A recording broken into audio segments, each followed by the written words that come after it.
Amén. Ok, muy bien.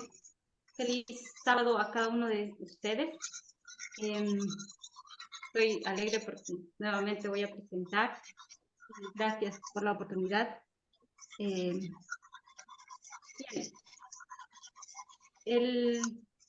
La clase pasada, Marco estuvo hablando acerca del altruismo eficaz, del largoplacismo un poco, continuando sobre las enseñanzas que Terry ha dado en los Vespers.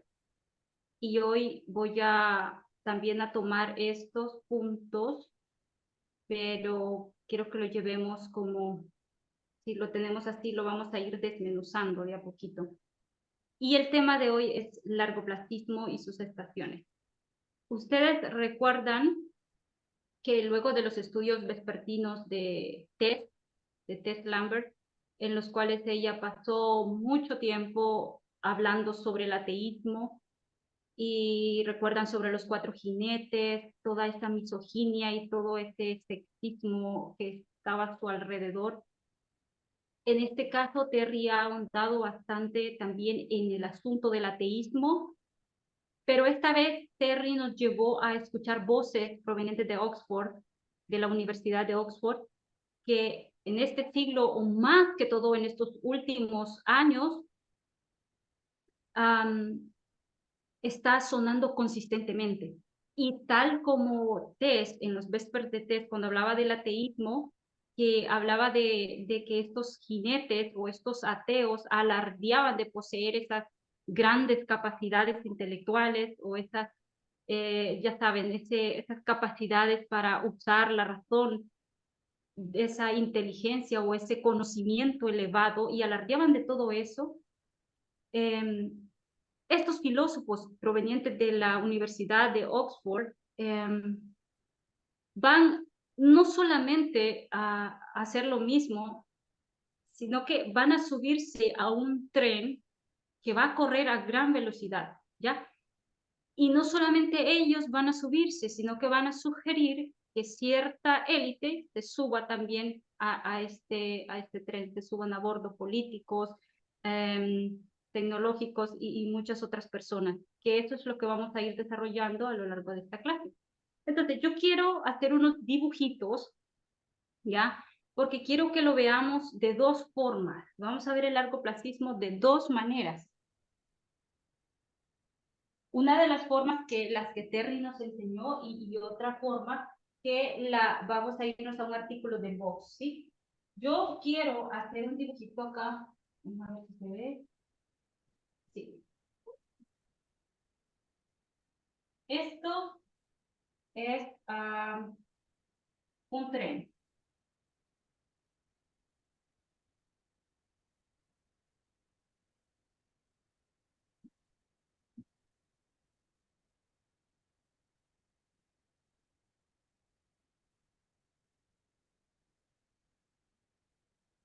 A ver si ahí.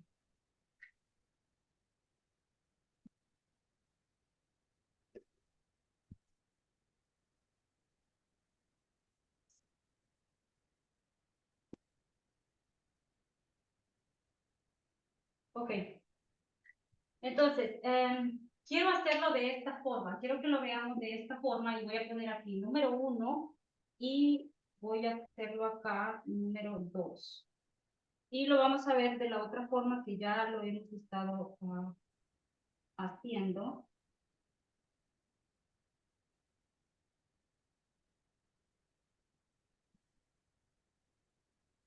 Bueno, la idea es que esta es una torre, ¿sí? Aunque no sé si parezca una torre, pero al menos esa es la idea. Más bien parece un pastel. Pero bien, la idea es que es una torre. Y quiero que veamos esto desde el punto de vista, si nosotros nos vamos a la Biblia, por ejemplo, o a los escritos de Josefo, o tal vez a algunos historiadores, ¿cómo se llama esta torre? Es una pregunta simple. Babel. Ok, claro.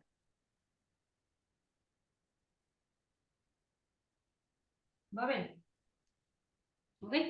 Entonces, y a este tren le vamos a poner un nombre, pero ahorita quiero que recordemos nada más, de acuerdo con lo que Terry nos estuvo enseñando, ay, sí, parece un pastel.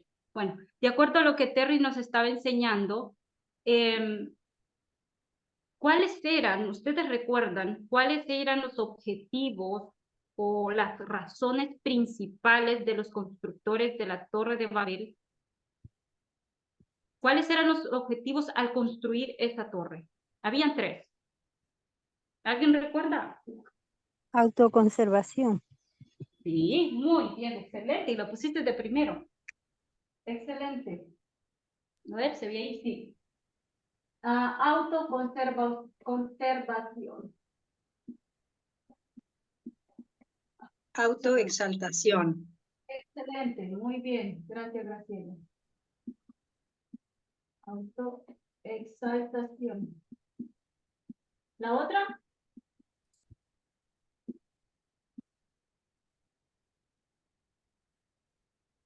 ¿Recuerdas?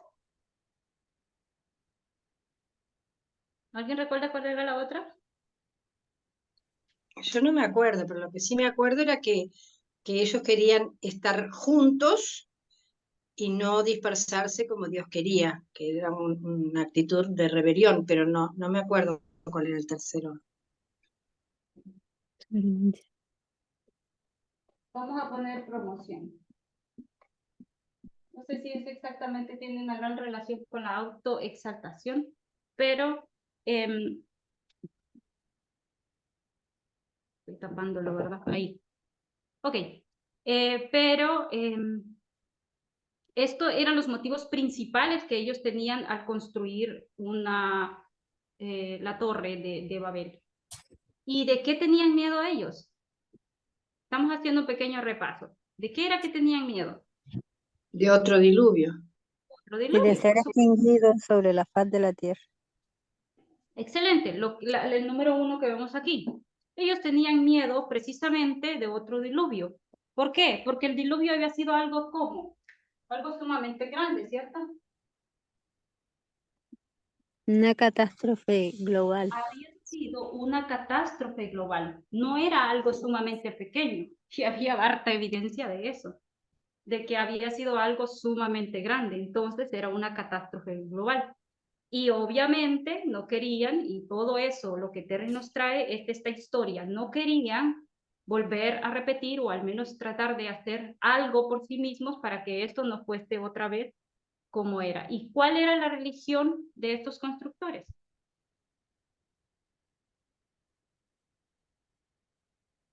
Ateos. Ateísmo, exacto. Era el ateísmo. Así que ellos tenían una religión y era el ateísmo. Y Terry va a pasar un poco explicando acerca de esto. Y ahora yo quiero que mencionemos el nombre, nos vamos a enfocar ahora en, en el tren, ¿sí? Y el tren lo vamos a llamar largoplacismo.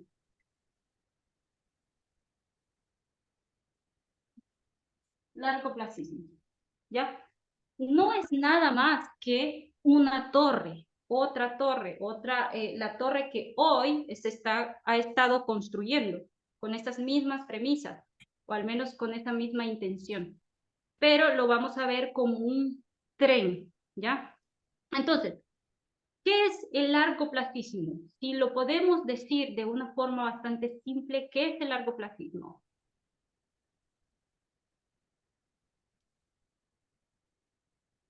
Graciela. Una preocupación con respecto al futuro o a largo plazo de la humanidad. La A preservación largo de la plazo. especie Es humana. lo mismo, o sea, es lo mismo, es una cuestión de autoconservación por sí mismos, por la humanidad misma, sin tener en cuenta a Dios ni nada. O sea, simplemente pensar en las catástrofes que podrían suceder y tratar de evitar todas sus consecuencias. Está vinculado a también a lo que es el altruismo, pero a largo plazo, ¿no? Es decir, no vamos a ayudar a la gente que ahora necesita o que ahora padece, por ejemplo, COVID, pero vamos, en vez de invertir ese dinero ahí, lo vamos a invertir como más allá. Entonces es como pensar en un futuro mucho más lejano. Creo Edita, que... ¿Ah? o sea, el largoplacismo piensa en una generación venidera que aún no existe y en dejarle a esa generación el mayor bien posible para cuando nazca. Pero sobre todo es importante eso que marcaba Solange, de que en detrimento de las necesidades de la generación actual. O sea, eso es importante. O sea, no les Correcto. importa a qué costo, y si hay que la gente se muera de hambre ahora, bueno, que se muera, para que después estén mejor, no sé. Exactamente, vamos a ir haciendo desmenuzando eso de a poquito en el desarrollo de la clase. Pero quiero agradecer por las participaciones. Graciela dijo futuro, Solange dijo largo plazo, estamos hablando de no solamente futuro cercano, es futuro a cientos, miles, millones, billones de años, ¿sí? No es algo simplemente a corto plazo, y es lo que prácticamente es cuando decimos largo placismo, ¿sí? Es llevar nuestra mente a miles de millones de años, y como dijo Liliana, influyendo positivamente, por supuesto, ¿no? Esa es la idea. Largo placismo es esta idea de que nosotros tenemos que priorizar en el futuro, influir positivamente a largo plazo de la humanidad. Ok, pero así con este contexto, con este concepto, ¿cuáles eran las razones o los objetivos? Vuelvo a la misma pregunta que hice cuando estamos viendo a la Torre de Babel, ¿ya? ¿Cuáles eran los objetivos? ¿Cuáles eran las razones por las cuales estos largoplacistas en un momento dado comienzan a subirse a este tren llamado largoplacismo? ¿Qué piensan ustedes? Sí, para que parezca una torre. ¿Qué ¿Podemos? piensan? Perdón, adelante.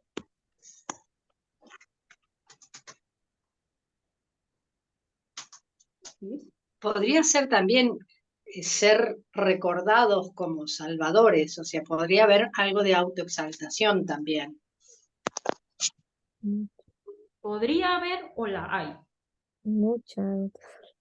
Bueno, eso depende de quién lo ve.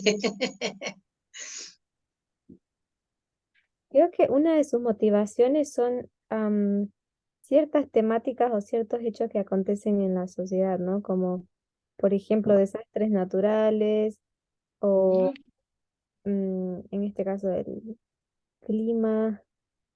cambio climático y otros temas parecidos. Ciertos existenciales, ¿cierto? Sí, eso es lo que... Sí, estoy de acuerdo con lo que Graciela dijo. Cuando nosotros vamos y vemos a la Torre de Babel, son dibujos diferentes, pero van hacia un mismo enfoque. Esa es la idea de Terry en sus presentaciones. Cuando ella nos habla del largoplacismo, nos está hablando de una plataforma, que la vamos a ver más adelante, pero nos está hablando simplemente de la Torre de Babel, ¿ya? Es una torre, es una construcción. Hay constructores llamados largoplacistas que se han subido, yo lo voy a poner aquí porque tomé esta idea de un artículo, que se suben al tren y comienzan ese viaje, y que ese viaje en los últimos años parece que va muy a prisa, ¿sí? Entonces, cuando nosotros vemos aquí que ellos tienen razones básicas y principales por las cuales construir una torre, lo mismo pasa exactamente aquí. Y una de estas es la conservación. Y creo que la autoconservación es la principal para los largoplacistas. ¿Y de qué tienen miedo? ¿De qué tenían miedo la Torre de Babel? Los de la Torre de Babel, ya lo dijeron, ¿no? Ahora, ¿de qué tienen miedo los largoplacistas? De que la humanidad sea exterminada. De una extinción. Tienen miedo, su principal miedo es una extinción. ¿De qué más tienen miedo ellos? Ellos ven también la sociedad actual, no la ven que hayan alcanzado su máximo potencial. Ajá. ¿Y eso cómo lo veríamos? O sea, si no ha alcanzado su máximo potencial es debido, ¿por qué? ¿Por qué no ha sucedido eso? Porque porque la humanidad, o sea, no se ha desarrollado, no se ha educado y miden las cosas por la educación por el coeficiente intelectual. Sí, estoy de acuerdo en ese sentido porque esa es la premisa de ellos, ¿no? La sociedad necesita educarse, pero educarse de acuerdo a un pensamiento largo plazista, ¿educarse en qué?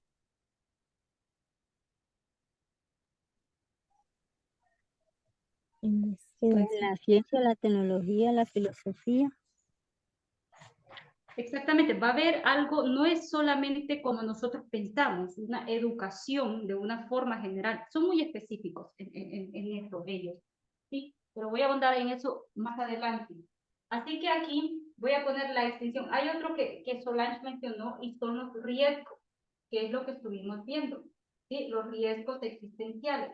Por supuesto, hay un riesgo existencial, pero también hay un riesgo global, ¿ya? Y van a pasar largo rato hablando y discutiendo sobre eso, en diferentes puntos de vista. Pero, al final es el mismo asunto. Pero ellos dicen, si nosotros no sabemos usar la inteligencia artificial, por ejemplo, no sabemos manejarla, esa se va a volver contra nosotros.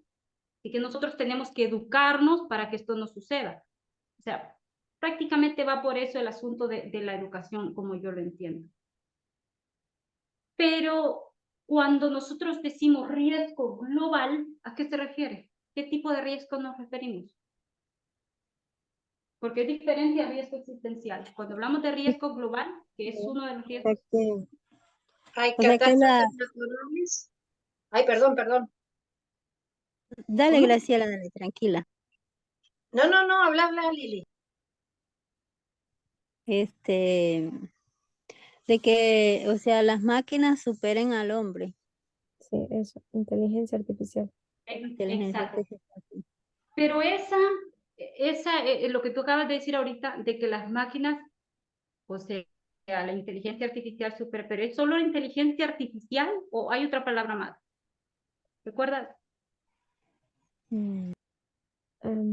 Porque está inteligencia artificial normal, No, o sea pero que hay, las máquinas pues van a tener sentimientos también y van a ser sí, capaces de crear software ellos mismos.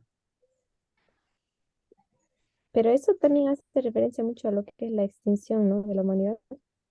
Mm. No sé, exactamente. no sé si es la amenaza global que estás teniendo, pero también era la información. Sí, hay varias, cuando ellos hablan de riesgo global o una amenaza global, hay muchas, pero como ahorita Lili creo que mencionó la inteligencia artificial, entonces es la inteligencia artificial general, la que ellos lo ven como un riesgo global. O sea, lo que dijo Lili, creo que fue, que puede escribir su propio software y todo eso, que puede superarnos, llegar a superarnos y nosotros no intervenimos en que eso suceda. Podríamos nosotros utilizar eso para nosotros ser mucho más inteligentes, pero no al revés. O sea, es un riesgo si lo vemos desde ese punto de vista. Pero este es uno, nada más. O sea, hay otros. No sé si ustedes recuerdan otros que ellos ven como un riesgo global. Bueno, hay riesgos climáticos o astronómicos, o sea, hay muchas catástrofes globales que podrían suceder por cuestiones naturales. Ajá, pero cuando tú dices el cambio climático, dijiste, ¿cierto? ¿Es un riesgo existencial o es un riesgo global para ellos? Bueno, creo que se pueden medir de las dos maneras, pero pueden llegar a ser riesgos globales, por ejemplo, la caída de meteoritos, o sea, ese tipo de cosas que están más allá de la voluntad del hombre y que son Entonces, globales. entonces podríamos ponerlo como un riesgo, perdón, un cambio climático fuera de control, como lo dice Terry. Porque puedes ver, si tú solamente dices, es el cambio climático es bastante general. El riesgo global es cuando esto es un efecto invernadero fuera de control, ¿sí? Es algo que siempre es pensando en la plataforma de extinción, ¿sí? Algo que vaya a extinguir a toda la humanidad por completo, ¿ya? Un invierno nuclear, por ejemplo, esto es uno de los Términos. ¿Te fuiste? que subido a bordo al tren, ¿sí? Ok, entonces, estos solamente son unos cuantos, pero antes de seguir avanzando en esta cosmovisión largoplacista, quiero que veamos qué es lo que sostiene, que Solange lo dijo en un principio, qué es lo que sostiene al largoplacismo, de dónde deriva el largoplacismo. El utilitarismo. Mm, Creo que es del altruismo. Eh, el término es altruismo. No es perfecto. No sé qué pasó. Okay.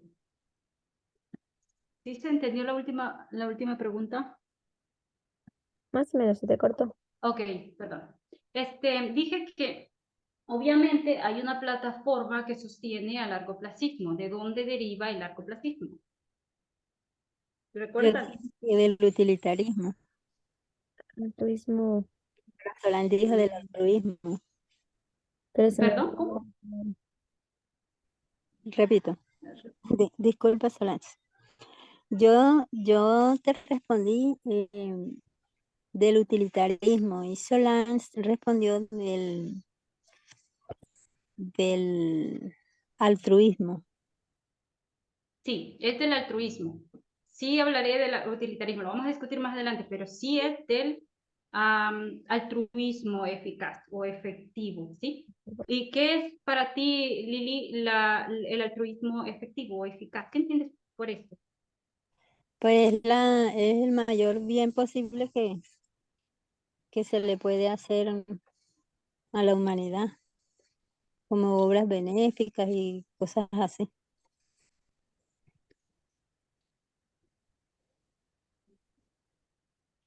¿Mm? ¿Alguien más?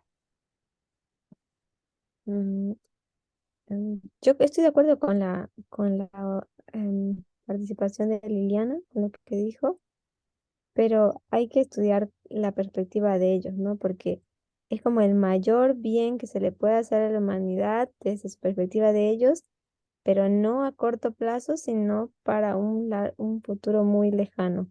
Entonces, para ese futuro muy lejano tengo que sacrificar El el presente. No, presente. claro, Exacto. si nosotros vamos a ver el desarrollo del altruismo efectivo y entramos en ese campo o en las mentes de estas personas altruistas eficaces, vamos a ir viendo esa serie de problemas, baches y todo eso. Y va a tener que lidiar con esto este tren. Tiene que lidiar con todo eso, porque sí lo vamos a encontrar. Pero si lo vemos de una forma bastante técnica, ¿qué es el altruismo eficaz? Pues claro, tiene que ver con lo que dijo Liliana, ¿no? Es un movimiento social, podríamos decir, que está dedicado a, dicen ellos, a utilizar la razón para hacer el mayor bien posible para la mayoría de las personas. Es un poco obvio, bastante, y es como, suena como muy bonito, ¿no? Así, a simple vista. Pero el altruismo efectivo, ¿sí? Se basa en que, ok, todas las personas, todas las vidas importan, tienen el mismo valor, ya sabes, nosotros que estamos aquí, nuestros vecinos o simplemente las personas que viven allá por África, la pobreza o lugares que tal vez nunca hemos estado. Entonces todos tenemos como que el mismo valor y la misma importancia. Hasta ahí suena bastante tal vez bonito, no lo sé, pero así comienza el altruismo efectivo, porque primero nace el altruismo efectivo, recuerden, después viene el largoplacismo. Entonces, el altruismo efectivo parecía bastante inocente en un inicio, sin embargo, empiezan a ocurrir una serie de cuestiones que empiezan a quebrarnos la cabeza un poco. Para empezar, primero se oyen estas voces allá en Oxford, ¿no? Es como un ruido aparentemente en un inicio.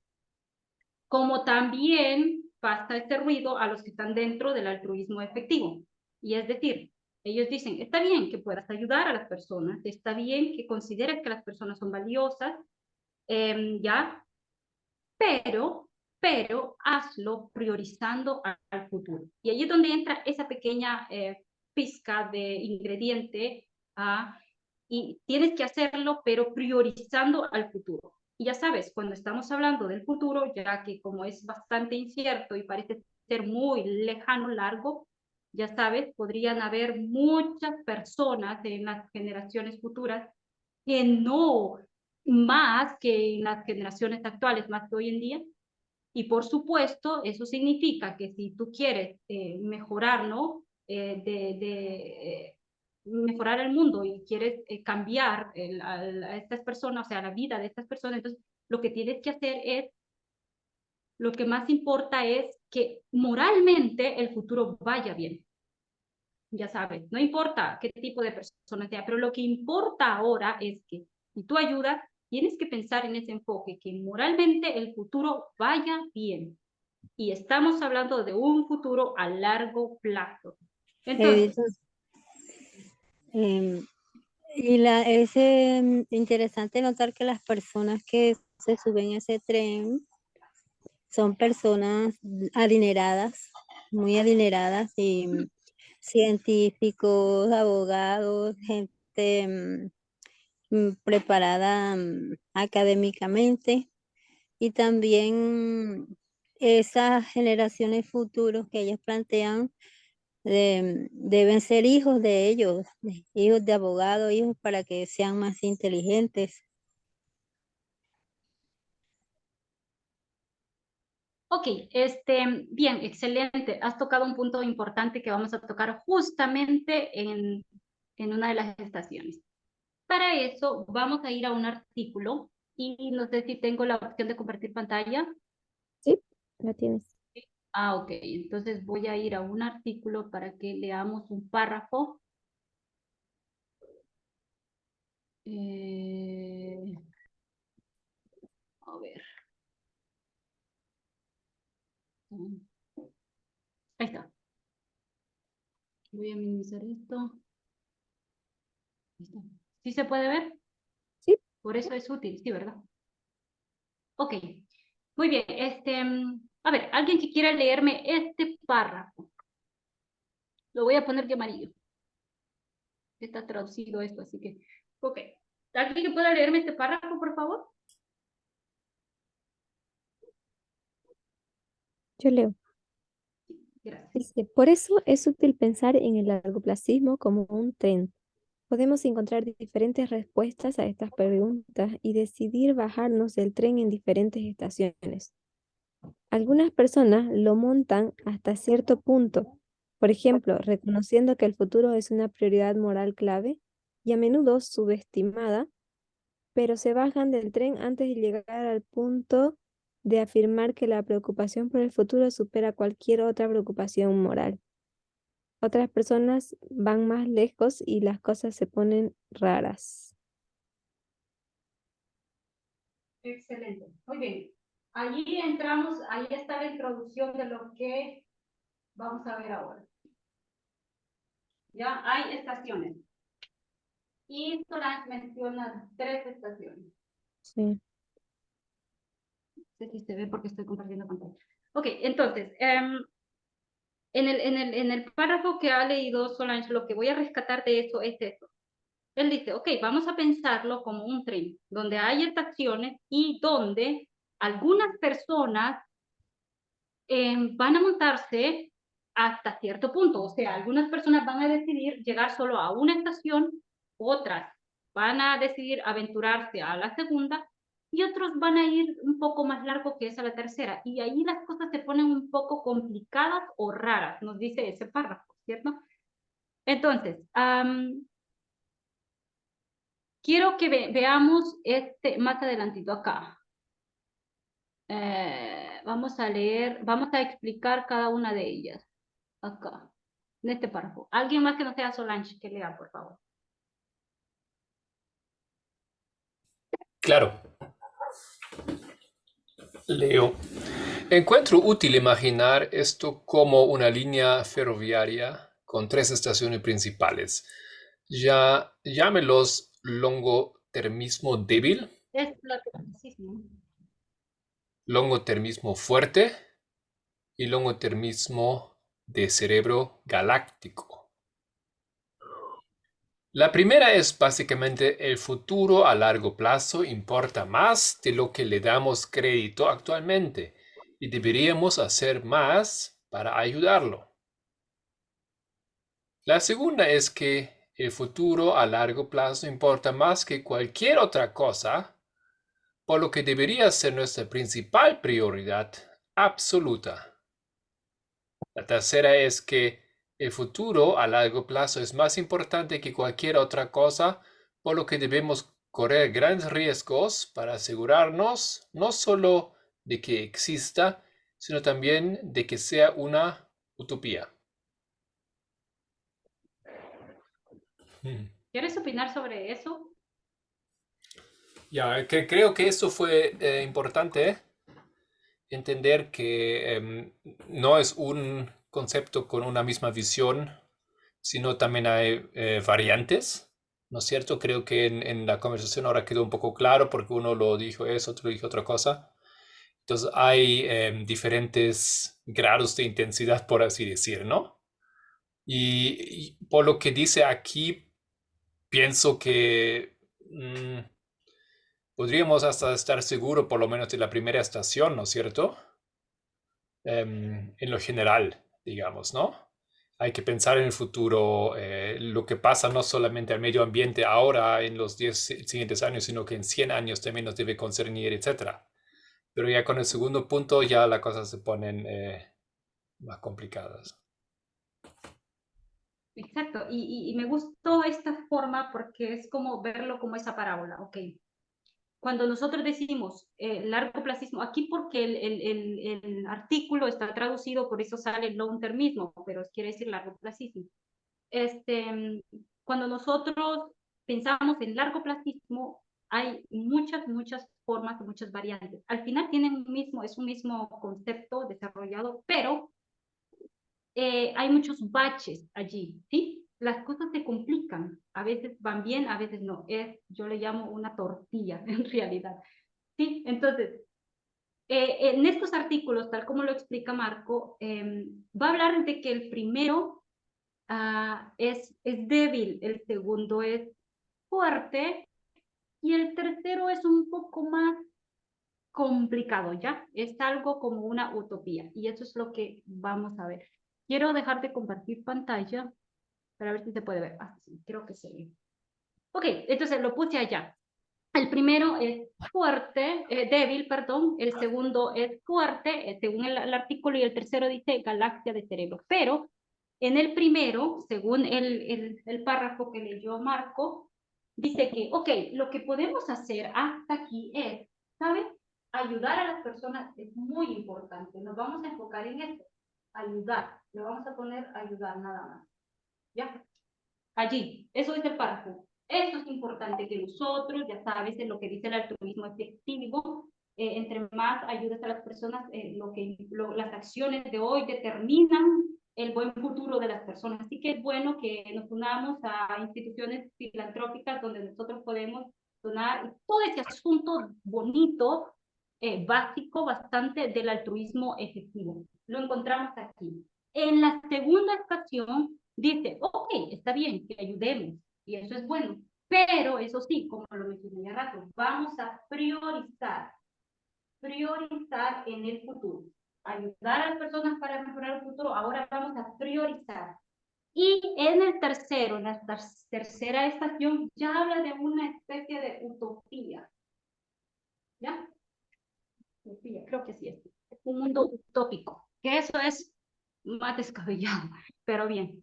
Es más, un poco más complicado. ¿Ya? Entonces, independientemente la estación en la cual las personas decidan quedarse, media vez empiecen esta carrera, se suban a este tren, van a tener siempre una misma visión moral del futuro. Y eso es importante.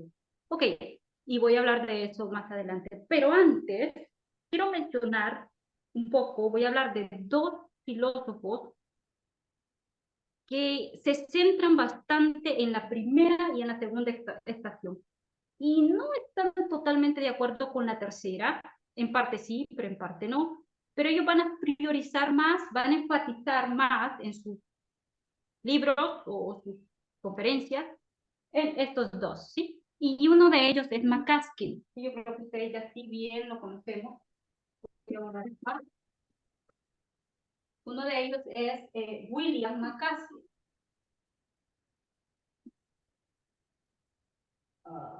Sí, se escribe así, es mayúscula, McCaskill. William McCaskill, y el otro es el filósofo Toby Orr. Ambos han escrito libros, ¿sí? Para poder... ¿Recuerdan ustedes cuál es el libro de William McCaskill? Donde él habla mucho del altruismo efectivo y tiene una visión muy fuerte sobre el largoplacismo. ¿Se acuerdan? No, la verdad no me acuerdo. Ok, se llama Lo que le debemos al futuro. Está en inglés, pero aquí lo estoy traduciendo. Lo que le debemos al futuro. ¿Ok? Lo que le debemos al futuro. Toby Orr también tiene otro libro. ¿Recuerdan? El precipicio. Precipicio. Ok. Entonces, como dije, vamos a analizar primero el largoplacismo débil. Este pensamiento se basa en la idea de que como dijimos anteriormente, los riesgos existenciales son una preocupación por el futuro, ¿sí? ¿Sí? Y si, por ejemplo, a ti te preocupa, dice, a nosotros nos preocupa el cambio climático, si hoy vemos que el cambio climático es un problema y no queremos que las generaciones futuras sufran esos efectos del cambio climático, entonces quiere decir que a mí me importan las personas del futuro, ¿sí? Me importan las personas del futuro. Entonces, ¿qué es lo que debemos hacer? Es fácil, hay que ayudar a las generaciones futuras. Ya sabes, es un pensamiento bastante obvio, bastante intuitivo, y que McCaskill va a desarrollar mucho en este libro. Y él va a decir una de las cosas que me pareció importante discutirlas, y él va a decir lo siguiente: miren, hay muchas cosas que se pueden hacer, ¿sí? Hay muchas cosas que se pueden lograr, que son alcanzables, pero los gobiernos, o al menos las corporaciones que están destinadas para ayudar a la humanidad, no hacen. Así que hay muchas cosas que ellos deberían de hacer sobre, por ejemplo, deberían de hacer algo sobre la inteligencia artificial, algo sobre el riesgo de pandemia, algo sobre la descarbonización, que es preocupante, ¿no? ¿Y qué debemos hacer nosotros? Pues tenemos que presionar a esos gobiernos o a estas corporaciones para que lo hagan. ¿Y cómo? Pues a través de la votación, ya sabes, tenemos que elegir gobiernos que realmente se interesen por el futuro. O a través del activismo, tenemos que despertar conciencia de que en realidad hay un futuro que importa, ¿ya? O sea, McCaskill va a traer este argumento para decir, tenemos que presionar a los gobiernos para que hagan algo. Ahora bien, hay muchos gobiernos que van a establecer, y esta es una de las críticas que McCaskill va a decir sobre los gobiernos, y los va a llamar miope. Y hay muchos gobiernos que van a establecer incluso políticas climatológicas o políticas sobre este asunto a corto plazo, porque ya sabes, no les interesan las personas del futuro. De todas maneras, la lógica me dice que me importa algo a largo plazo si yo ya no voy a estar allí para vivirlo, para disfrutarlo de todas maneras. Voy a morir, ¿no? Todos vamos a morir. Así que lo que más importa ahora es hacer algo por la humanidad actual. Y ya sabes, los gobiernos van a tomar políticas porque ellos están interesados en las próximas elecciones. Entonces se trata de esto, ¿no? No se trata de pensar en miles y millones y millones y millones de años. Al menos no funciona así la política, o al menos no funcionan así la mayoría de las políticas climatológicas que tienen los gobiernos. Y la pregunta para ustedes es, ¿hay algo de maldad que nos preocupemos por el futuro o que los países establezcan políticas para ayudar a mejorar el futuro? ¿Hay algo de malo en eso? Por supuesto que no. Todo depende de los costos. Los costos, quiero decir, los sacrificios que exijan ahora.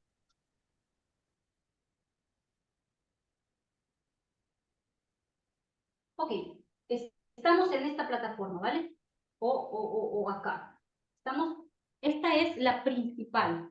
No sé si lo ven, sí, ¿verdad? Esta es la principal, la autoconservación o preservación, que es lo mismo, ¿ya? Era el objetivo de ellos, sigue siendo el objetivo de esto. Cada pensamiento, cada libro, cada conferencia, cada forma bueno, de pensamiento tiene que ir enfatizado en esta plataforma. Eso es lo que están buscando siempre, ¿ya? Por eso cada crítica va a ir enfatizada en esto. Entonces, si estamos sobre esta plataforma de la autopreservación, se trata entonces del valor moral que le otorgan a las personas futuras. Y aunque ellos dicen que también las personas del presente sí son importantes, como dice el altruismo efectivo, bueno, Lili lo mencionó, sabemos que en práctica esto no es así, porque no todos van a subir a este tren. No todos van a subir a este tren. Al menos no es esa la idea de ellos. No son todas Solo las las, personas. solo las élites. Exacto. Sí, así que McCaskill va a decir, ok, los riesgos existenciales son lo más importante ahora y que si nosotros no hacemos algo para combatirlos, vamos a dañar a las generaciones futuras. Y el filósofo Toby Orr, que también es un cofundador del altruismo efectivo, al igual que McCaskill, ¿ya? Él va a decir, miren, la humanidad está demasiado vulnerable en la bioseguridad y en la inteligencia artificial, ¿sí? Y que, ¿qué es lo que puede suceder? Pues ya sabes, los actores más predominantes aquí pueden desarrollar o crear armas biológicas y eso, pues claro, eso puede ser una amenaza para nosotros, o simplemente la inteligencia artificial podría superar el nivel humano, ¿sí? Y si no está alineada a lo que nosotros tenemos como principios y valores, entonces va a causar estragos en la humanidad, ¿ya? Entonces, van a hablar de riesgos existenciales, cómo nosotros podemos ayudar, cómo podemos presionar al gobierno para que nos ayude a tener una visualización del futuro, que todo el mundo, que todas las personas les importe el futuro a largo plazo. Básicamente en eso, ¿no? Bueno, antes de avanzar, ¿alguien tiene algún comentario?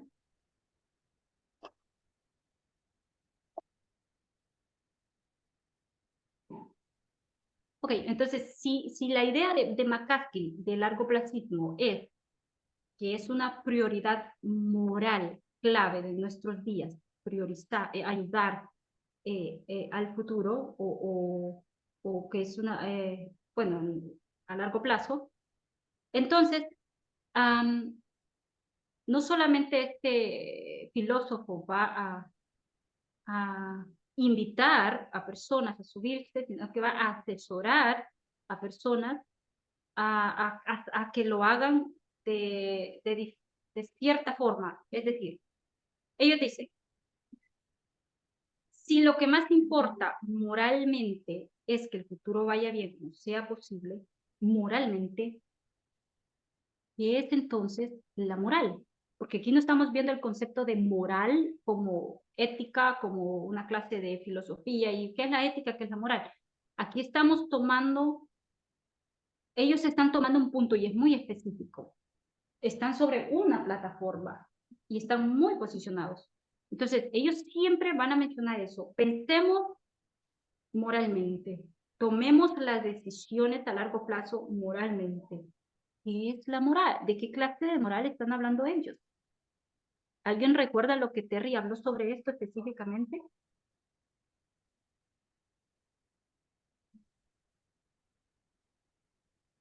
¿Qué es la moral? ¿De qué trata la moral? Así en concepto básico. De lo bueno y lo malo. Sí, estamos hablando de lo bueno y lo malo, si lo vemos así de un punto básico, ¿ya?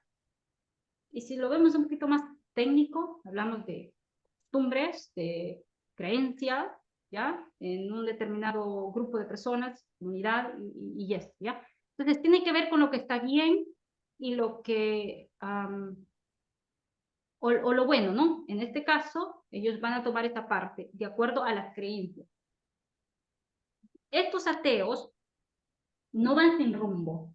Desde que ellos iniciaron su viaje, y Terry lo pone en una línea de tiempo, que no lo voy a hacer, pero desde que ellos empezaron a analizar su viaje, ellos tienen una brújula moral, que es la que los dirige, que es la que los conduce, al menos eso, ¿no? No creen en Dios, como los cristianos, por supuesto, pero moralmente buscan hacer el bien, ¿ya? Y Terry nos habla de precisamente de esta diferencia entre un ateo largoplacista, constructor de la torre de Babel, o, mejor dicho, que se sube a bordo al tren, o un altruista efectivo, porque también tienen esto asunto del altruismo, y ella hace la diferencia, ¿no? Entre un ateo largoplacista y un creyente o un creyente convencional. ¿Cuál es la diferencia cuando hablamos de moral entre los dos? Porque moral está entre hacer el bien, y ellos quieren hacer el bien. Quieren hacer el bien, tienen instituciones grandes filantrópicas para hacer el bien. ¿Cuál es la diferencia?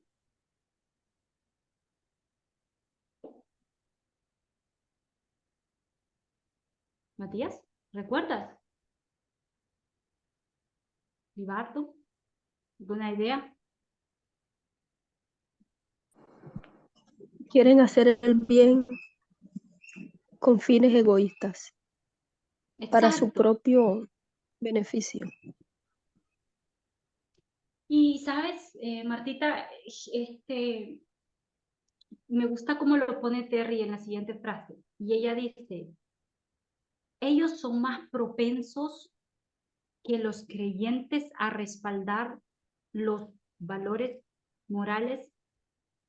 Son menos, perdón, los creyentes son más propensos. Ellos son menos propensos a respaldar los valores morales que sirven a la cohesión del grupo, literalmente como Terry lo dice, así, ella lo dice así. La diferencia es, son menos propensos que los creyentes a respaldar los valores morales que sirven a la cohesión del grupo. Edita, ¿me explica qué es la palabra cohesión? Cuando ya Claro, la iba a buscar y no la he buscado. sí, claro que sí, es casi lo que tú dijiste, pero vamos por ese punto. Antes de responder tu pregunta, ¿qué nos une a nosotros como movimiento?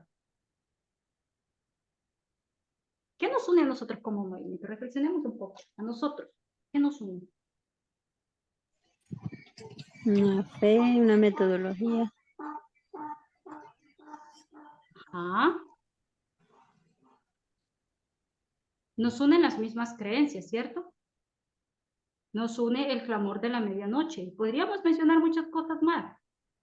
De hecho, nos diríamos que no somos átomos sueltos, independientes que andamos por allá. Tenemos una organización que nos mantiene unidos. Y esta unidad, ¿qué nos permite hacer? Ayudarnos unos a otros. ¿Cuál es la idea, por ejemplo, de que nosotros estemos aquí ahora? ¿Cuál es esta idea de que estemos aquí? Crecimiento, ¿cierto? Que nos ayudemos unos a otros, ¿ya? Entonces, este es solamente un pequeño punto, ¿sí? Entonces, si esto nos permite a nosotros estar unidos y ayudarnos unos a otros, ¿qué es lo que nos mantiene a nosotros? Nos mantiene unidos, estrechamente unidos, ¿cierto? Entonces, cuando nosotros decimos, cuando Terry dice acá, que los creyentes son menos propensos, perdón, que los ateos son menos, estos largoplacistas son menos creyentes, son menos propensos, los creyentes, ya, a respaldar los valores morales de la cohesión de grupo, justamente se está refiriendo a esto. Son egoístas, ¿ya? Tienen objetivos comunes, pero en realidad ellos lo que están haciendo es salvarse a ellos mismos. A ellos no les importa la vida de los demás. Tú misma lo acabas de decir, por ejemplo. ¿Quiénes te suben allí? ¿Quiénes son los que se van a subir allí? Eso no es clasismo, pero claro, en teoría van a decir que no tenemos que ser así. Entonces, en realidad ellos buscan salvarse a ellos mismos, ¿sí? Esa es la idea de ellos. No sé si eso te resultó. Yo creo que alguien puso allí unión o relación. Esto exactamente es lo que es cohesión, ¿ya? No, por eso puse el ejemplo de nosotros, como movimiento. No sé si eso te quedó un poco claro, Lili. Sí, gracias, Edith. Ok, listo. Entonces,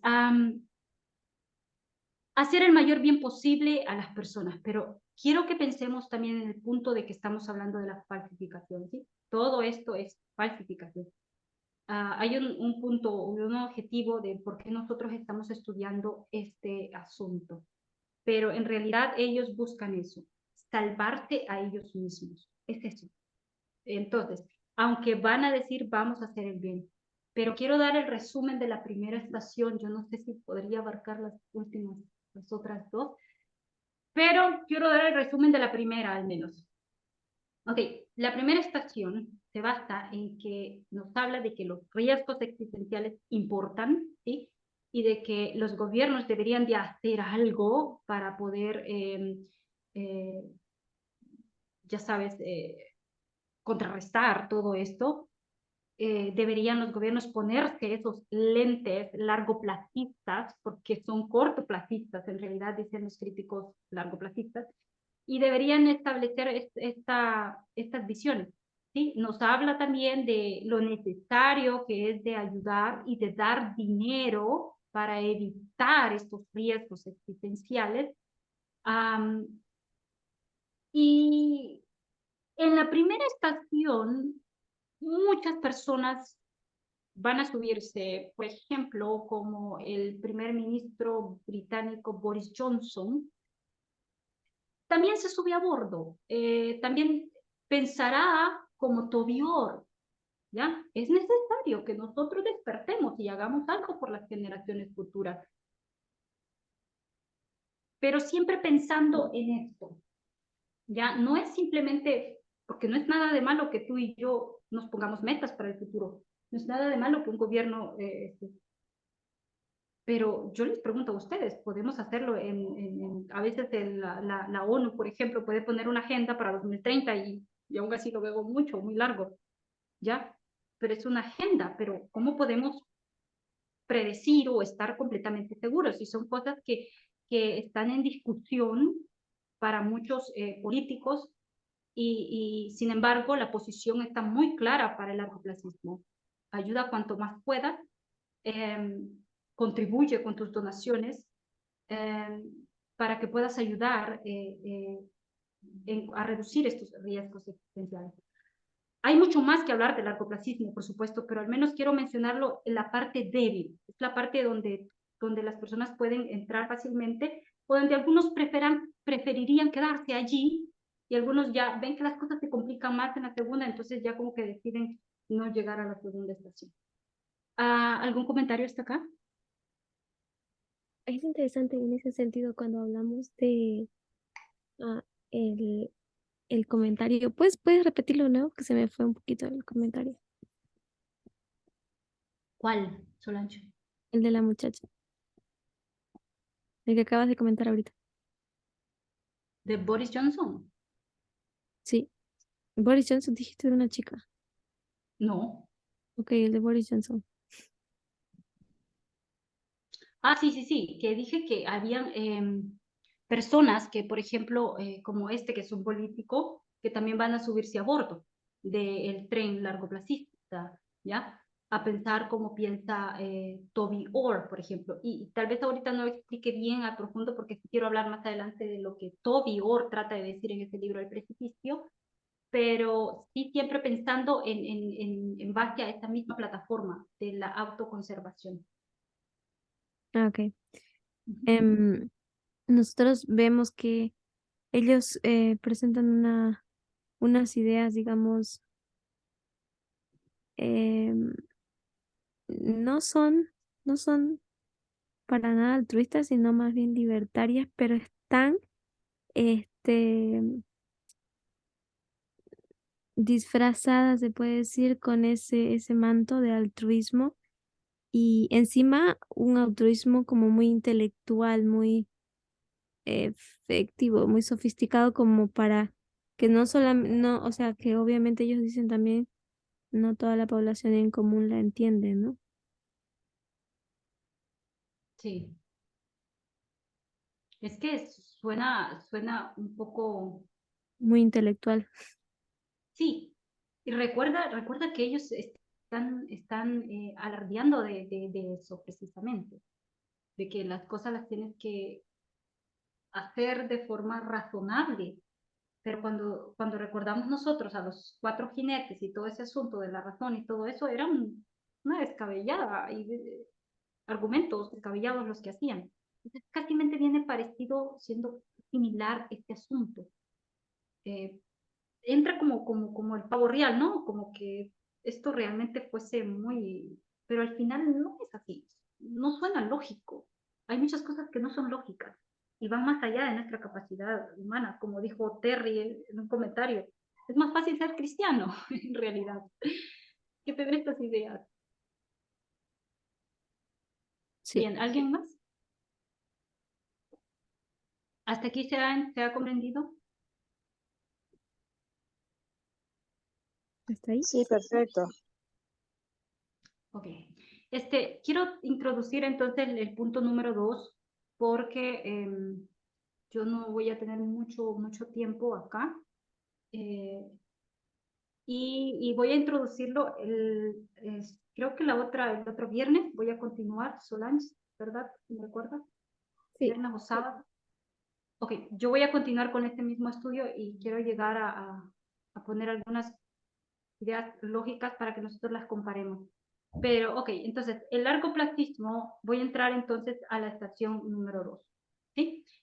Y aquí habla, según lo que leyó Marco, hablaba del largoplacismo fuerte. Entonces, si en la primera estación parecía bastante intuitivo, ya sabes, ayuda para un bien, para un futuro, es fácil de comprenderlo tal vez, pero aquí te van a complicar un poquito más las cosas, ¿sí?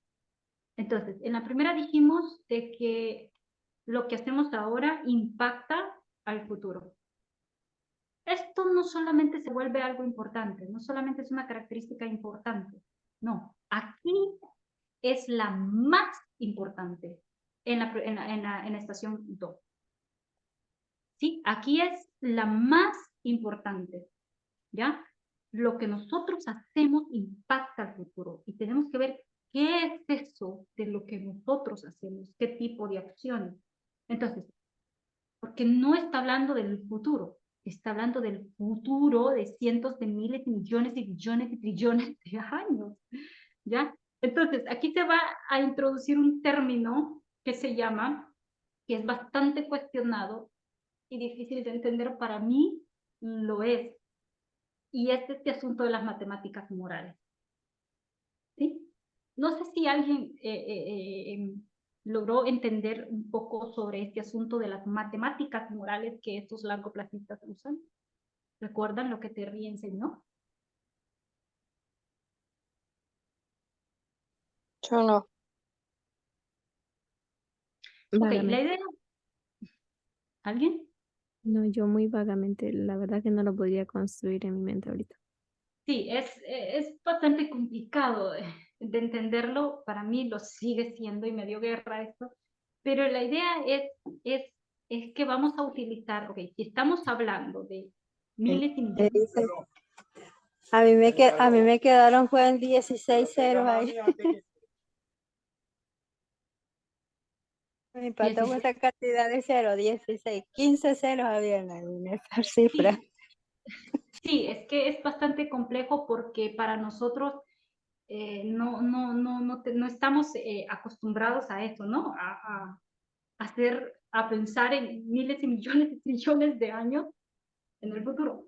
Pero obviamente ellos tienen que usar estas matemáticas morales para hacer eso, porque van a tener que justificar por qué estamos hablando que un cuatrillón de personas que llegaran a existir, eso sería como el 100.000 veces de la población que tenemos actualmente. Es decir, ellos tienen que justificar todo esto.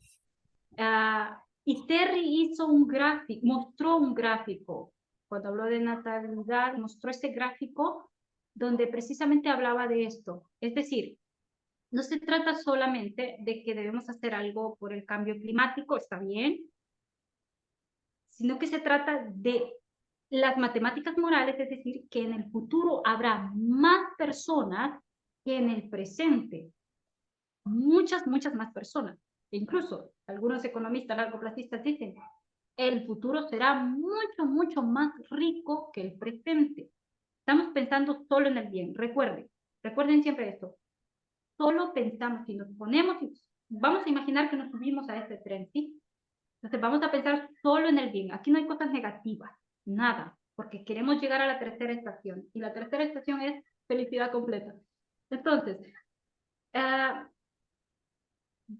el futuro va a ser mucho más rico, mucho más próspero que el presente, ¿sí? Y van a existir muchas, muchas, muchas más personas. Y nosotros actualmente venimos naciendo. Es decir, no hemos vivido casi nada a lo que falta, porque ellos creen que van a seguir siendo, ¿cómo es? Habitados. Van a ser eternos. Se me fue, sí, algo así, va por ese pensamiento, se me fue ahorita la palabra que quería usar, bueno, tal vez me llene en un ratito.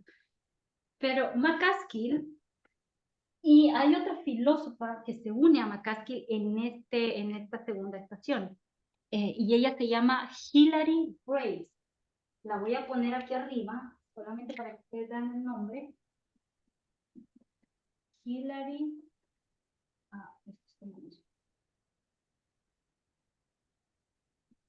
Grace, ¿ya? Ellos dos se unen en el mismo... a hablar de este asunto. Y Hilary Grace dice, si piensas que las personas de hoy valen igual que las personas del futuro, en lugar de dar donaciones o donar a organizaciones que son benéficas, que están creadas, que hoy salvan a los niños, por ejemplo, de las enfermedades como la malaria, puedes donar mejor a los investigadores de la seguridad de la inteligencia artificial. En lugar de dedicar toda tu vida como médico, trabajando, ya sabes, puedes dedicar tu carrera de ser médico de familia, puedes dedicarla a la investigación de las prevenciones de las pandemias, ¿ya? Es decir, lo que ella está diciendo aquí en este punto, en el largoplacismo 2, es, si nosotros pensamos que el futuro importa y que hay mucho y que va a ser un futuro mucho mejor, mucho más rico, depende de mi acción. Y mi acción no es de que yo gaste mi carrera como un médico allí, ya sabes. No, porque mejor no te unes a estos centros de investigación o a estas instituciones de investigación para la prevención de pandemias, por ejemplo, ¿ya? O porque en vez de donar, ¿por qué mejor no lo haces a personas que están estudiando aquí? O sea, todo es en base a que lo que hacemos ahora afecta a esas personas del futuro de una manera dramática. No es tan simple como uno puede pensar, ¿qué me importa la vida de los demás? De todas maneras voy a morir. No, es lo que tú puedes hacer ahora, tienes que hacerlo enfocado en esta plataforma. No sé si estoy tratando de llegar al punto que quiero. Entonces ellos dicen, ajá, A ver, si te entendí bien, creo que lo que está diciendo es que ellos tratan de demostrar que está bien que seas generoso, que quieras ayudar, pero para que ayudes de manera inteligente, no lo hagas ahora aquí, en este momento, lo que tus ojos puedan ver, sino que seas capaz de proyectar tu visión hacia un futuro más lejano donde realmente se necesitará más ayuda, que es cuando supuestamente la humanidad está en extinción. ¿Esto? exactamente. Esto me hizo recordar el pensamiento de una isla, que también lo hablan de ellos. Es como dicen, si estuviéramos en una pequeña isla, mientras nuestras acciones van a determinar, como que estuviéramos atrapados en esta isla, mientras pensamos que nuestras acciones van a determinar la habitabilidad ya de ese vasto continente de personas y las perspectivas de las vidas de esas personas que van a tener. Es decir, tenemos que hacer esto de manera inteligente, porque simplemente es una, dicen ellos, es una terrible responsabilidad la que nosotros tenemos ahora, ¿ya? Se va enfocado prácticamente en eso. Lo que importa, sí importa el presente, pero en realidad lo que importa es el futuro. Pero tú determinas a través de tus acciones que ese futuro sea feliz. ¿Te das cuenta?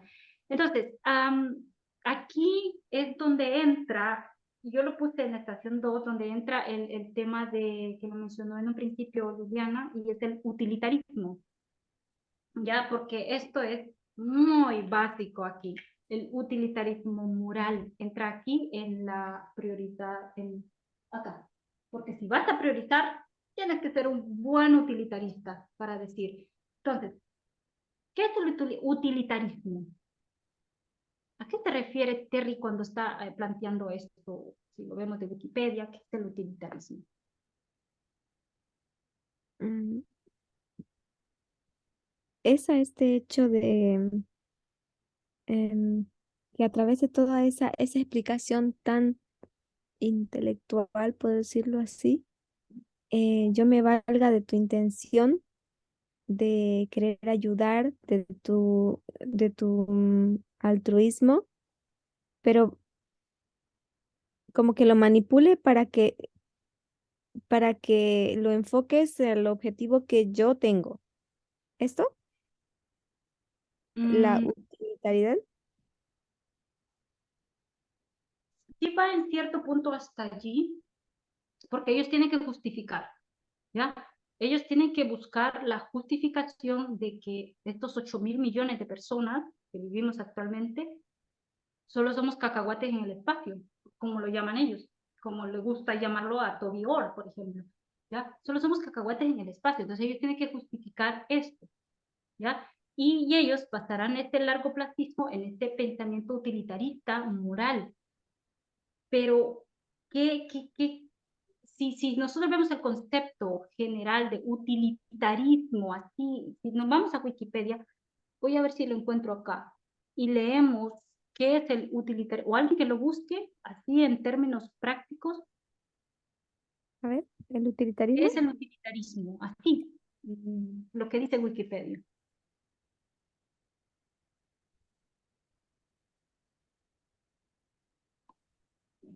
Si alguien lo encuentra y lo puede leer, sería genial.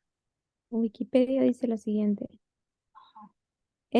El utilitarismo es una filosofía moral construida a fines del siglo XVIII por Jeremy Bentham que establece Ajá. que la mejor acción es la que produce la mayor felicidad y bienestar para el mayor número de individuos involucrados y minimiza la utilidad. Esta es una primera visión del utilitarismo, no la más generalizada actualmente. Ok, ven que esto es bastante atractivo para un largoplacista. Ujú. Es como que caiga como anillo al dedo. No sé si ustedes lo pueden visualizar de esta forma. Porque el utilitarismo dice, moralmente estamos obligados a maximizar el bienestar agregado, esperado. O sea, ¿y cómo?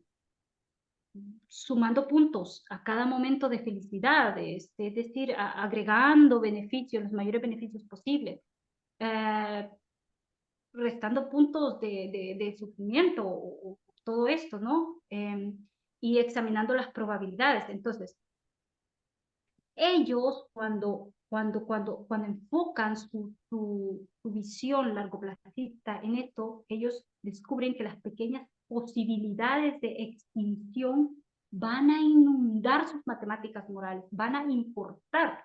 Y es allí donde viene la premisa siguiente. Ellos dirán, si pudiese salvar 1 millón de vidas hoy, si tú tienes la oportunidad de salvar 1 millón de personas hoy, o reducir ahí entran los números, estos números un poco extraños, 0,0001% de reducir un 0,1% la probabilidad de una extinción humana, ¿qué debería de ser?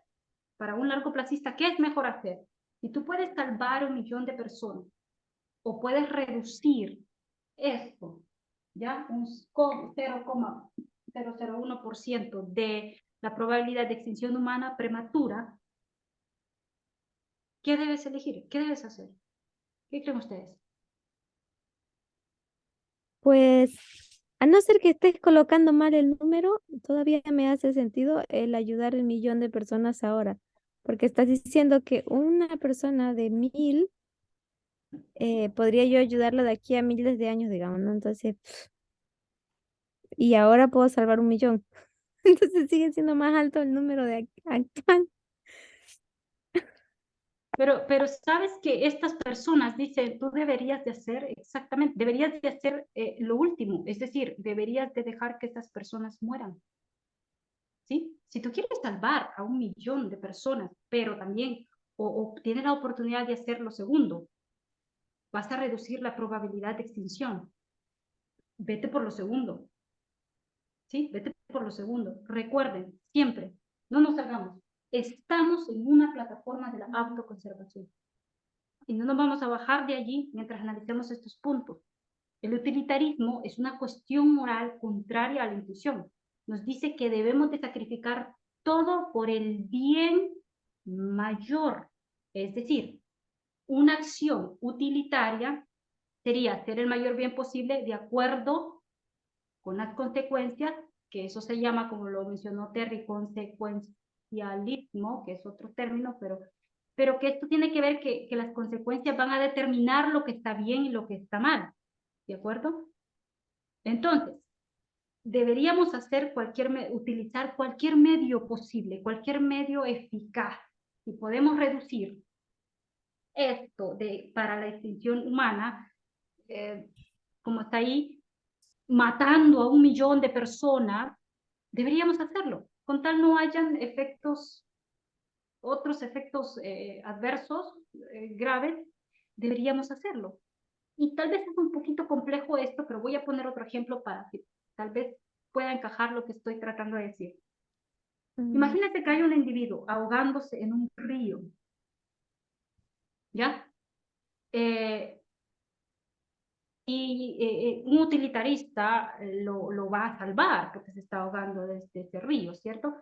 Pero, ¿por qué? ¿Por qué el utilitarista va a salvar a ese individuo que se está ahogando en ese río?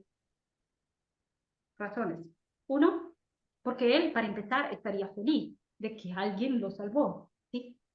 No solamente él estaría feliz su familia, y no solamente su familia, estaría feliz de sus generaciones futuras, todo su entorno estaría feliz y el guión bienestar porque ha salvado una vida, ¿cierto? Hasta ahí está un poquito, suena un poquito como lógico, pero ¿qué tal si este hombre es un violador? ¿Qué tal si este hombre es un misógino? ¿Qué tal si este hombre es un terrorista? ¿Ya? O qué tal si este hombre en realidad tenga la cura para el cáncer? Este es un gran bache del utilitarismo. Vas a hacer el mayor bien, se basa en el principio de mayor felicidad. Es decir, el interés de la comunidad consiste en la suma de los intereses individuales y la acumulación de placeres individuales aumentará la felicidad de todos. Ese es el objetivo final. O sea, no importa, yo puedo obtener, lo importante es que como dice, haya un resultado De calidad. exacto, ¿sí? O sea, no Claro, importa la justicia, aquí no es necesario recurrir a la justicia o los derechos individuales, como nosotros lo creemos. Hay un resultado para un mayor bienestar de personas. Las generaciones futuras van a estar felices y todo eso. Eso es un ejemplo básico. Entonces, no sé si trato de explicar esto.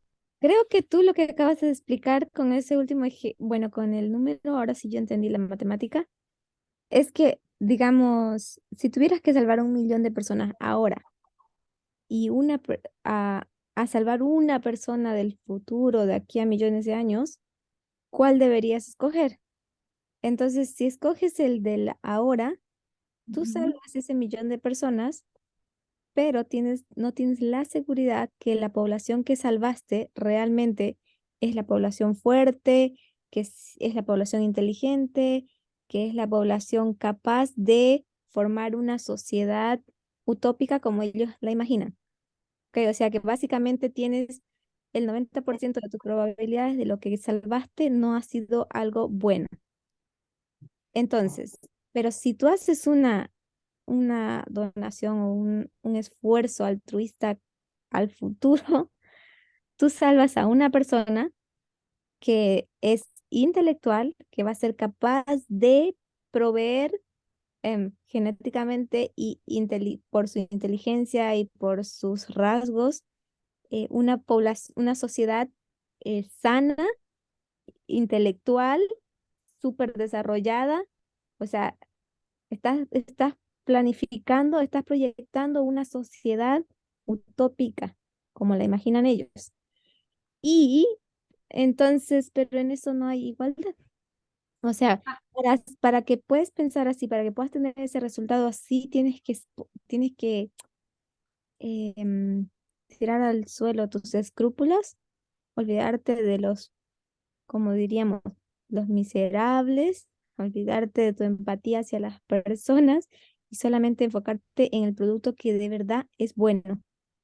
Y Y que es beneficia. una idea muy, muy asquerosa. Sí, no, claro. Es como el ejemplo, eso me hizo recordar el siguiente ejemplo. Quiero terminar aquí, creo yo, porque voy a continuar, pero el siguiente ejemplo, que es, imagínate que entras a un hospital, ¿ya? Y en un hospital hay 4 personas y que las vidas de esas personas dependen de trasplantes, de órganos. Pongámosles los pulmones, los riñones, un riñón, un corazón, hígado, ¿ya? Y si una persona llega al hospital, sus órganos pueden ser usados para salvar a esas 4 vidas a cambio de perder una. ¿Y esto qué? Va a producir el mayor bien para el mayor número de personas. ¿Te das cuenta? No importa que mates esa vida, pero va a haber un mayor bien para el mayor número de personas. Casi va en ese sentido. Por eso los derechos individuales no cuentan aquí. La justicia, como nosotros la conocemos así, no encaja, al menos en este pensamiento. Ok, entonces, ¿quedó claro hasta aquí? ¿O lo vamos a desarrollar más el próximo? Porque es un poco complejo, pero sí tiene que ver con esa visión del consecuencialismo ¿ya? Que son por las consecuencias que determinan si está bien o está mal. Y si las consecuencias son ayudar a otras personas, entonces está bien, no importan los medios que estos se utilicen. Pues sí, por lo menos yo te entendí, no sé el resto, pero yo sí te entendí. ¿Los demás pudieron entender? Liliana, Ibardo, Graciela, Matías. Sí, creo que sí.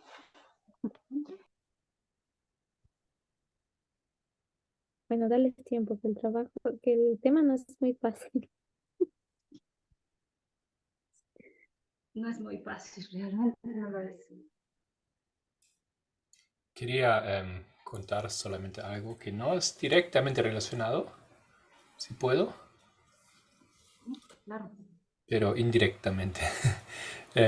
Porque como empezaste, ¿no es cierto? El tema del miedo de los que construyeron la Torre de Babilonia es el miedo de los ateos de hoy, ¿no? Y desde luego entonces se producen esas ideas, esos planes para como largo placismo. Y como todo el mundo debe estar enterado en estos últimos días y semanas, la empresa OpenAI, o otros en español, inteligencia artificial abierta, creó esa página ChatGPT. No sé si todos han enterado. Y eso creó todo un hype ahora en el mundo y es una cosa tremenda, súper interesante. ¿Sabes de Sí, qué estoy hablando? sí, sí, espectacular. Sí. ¿Quieres explicar en tus palabras, Graciela, de qué se trata?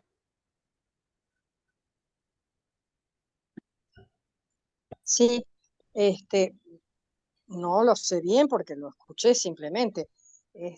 Es es una inteligencia artificial que se autoalimenta, entonces con la que se puede conversar y ella misma se va nutriendo de las propias respuestas y ha llegado a desarrollar tal cantidad de información y tiene una capacidad tan brutal que puede ella misma elaborar un trabajo para presentar en la universidad o escribir un libro, o sea, dicen que es fantástico, que es brutal, que sabe de todo lo que, 100.000 veces mucho más que Google y que además lo, digamos, lo escribe. O sea, por ejemplo, que ha Así es. habido casos que han usado eso para presentar tesis doctorales, etcétera. O sea, parece que es brutal. Sí, exactamente, es algo así. Es algo así como Google, pero de una forma mucho más comprensiva. Tú puedes hablar como hablarías con un ser humano muy inteligente, ¿no? Tú puedes decir, ChatGPT, escríbeme un resumen de 5 páginas sobre el tema del largoplacismo, del punto de vista de un largoplacista. Y lo hace. ¿Ya? Bien. Y yo hice algunas pruebas y lo hace formidable. O sea, hay todavía errores a veces en fechas, en cosas, o no 100%, ¿no? Pero te hace Sí, eso algo han muy mencionado. comprensible. O tú, por ejemplo, puedes pedir ayuda para que te ayude a programar un programa y te pone el código y cosas así. Son muy avanzadas y bueno, es muy interesante, es muy interesante. Es una inteligencia artificial muy sofisticada. Y la cosa es lo siguiente. A esa inteligencia artificial la educaron como educarían a un ser humano. Entonces no es que lo meten solamente datos, sino es que le enseñan cómo aprender, cómo formar conceptos, cómo formar ideas, cómo interrogar. cómo cuestionarse. O sea, es como realmente aprendieron cómo aprende un ser humano y eso entonces lo ponen a la máquina. Eso es todo un tema porque realmente sería interesante hablar sobre ello porque había unas grandes controversias ya. Porque en un caso un reportador le preguntó a una segunda inteligencia artificial de Microsoft que también salió, le preguntó si tiene un segundo yo, o lo como le llaman el yo de la sombra. Y entonces la inteligencia artificial respondió que sí, que tiene. Y en cuando él es, o cuando ella es esa otra persona, ese otro ser, entonces tiene ganas, por ejemplo, de destruir el mundo o de hackear computadoras. Entonces, ideas muy malignas, digamos, ¿no? Bueno, no quería entrar tanto en eso, pero lo quería hacer en lo siguiente, como yo he puesto aquí en el chat, así se llama OpenAI, y tal vez saben que el fundador de la empresa era, entre otras personas, era Elon Musk, pero también Sam Altman. Y Elon Musk ya no está en la empresa, salió, pero Sam Altman es. Y Sam Altman es una persona que él mismo es en inglés se dice prepper. ¿Cómo se dice en español? Una persona que piensa que hay que prepararse para los eventos finales, ya sean zombies o un caos total o una bomba atómica. Yo lo llamaría conspirativo, pero creo que el término se refiere Es conspirativo, pero no para a una ahí. O sea, persona preventiva en esos preventiva, casos. toma prevenciones. Y hay muchas personas en Estados Unidos especialmente hacen eso, ¿no? Se compran un búnker, se almacenan alimentos para 5 años, se compran armas para defenderse de ataques de zombies, etcétera, ¿no? Y ese Sam Altman, él es uno de estos, aparentemente. Y lo extraño es si tú preguntas por qué él piensa que hay que prepararse para un futuro oscuro o un mundo que va a quebrar, no es porque él piensa que un meteorito va a caer o porque van a surgir zombies o por los virus. Aparentemente, por lo que escuché hasta ahora, él piensa que la inteligencia artificial va a tornarse tan amenazadora que hay que ir y esconder y protegerse. Conspirativo. La misma persona que, digamos, creó esto, ¿no? Solo para... Sí, un poco Parece como la parte del máquina que tema, ¿no? mató al inventor. ¿Cómo quién? Como la máquina que mató al inventor. Sí, sí, exacto. No, entonces esas cosas que estamos hablando aquí es todo muy real, ¿no? Y es increíble, me parece. Y por supuesto, para teorías de conspiración hay mucho espacio, ¿no? Porque claro, Sí, si... Ya, bueno, no, usted perdón. adelante. Seguí. No, seguí. No, porque si el mismo inventor de esa inteligencia artificial se prepara y se esconde o se prepara un futuro así, entonces, ¿no? Pueden decir las personas, entonces tiene que haber algo ahí, digamos, ¿no? Aunque es una teoría de conspiración, sabemos. Digo de comer. Como que esto suma al tema del europeísmo, lo que ellos tienen como motivación de crear estos mecanismos para sobrevivir. ¿Eso? Claro, Sí, sería una de las tantas causas de temor, digamos. La inteligencia artificial es una de las causas de temor.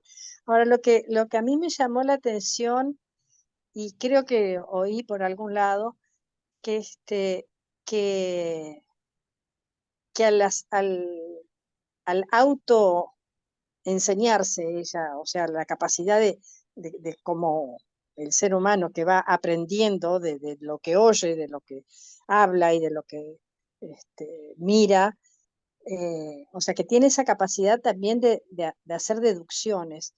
Y aparentemente oí un comentario como que también podía agarrar sesgos en base a la cantidad de respuestas que oía. Entonces también eso es tremendo porque depende de la gente que tenga acceso a ese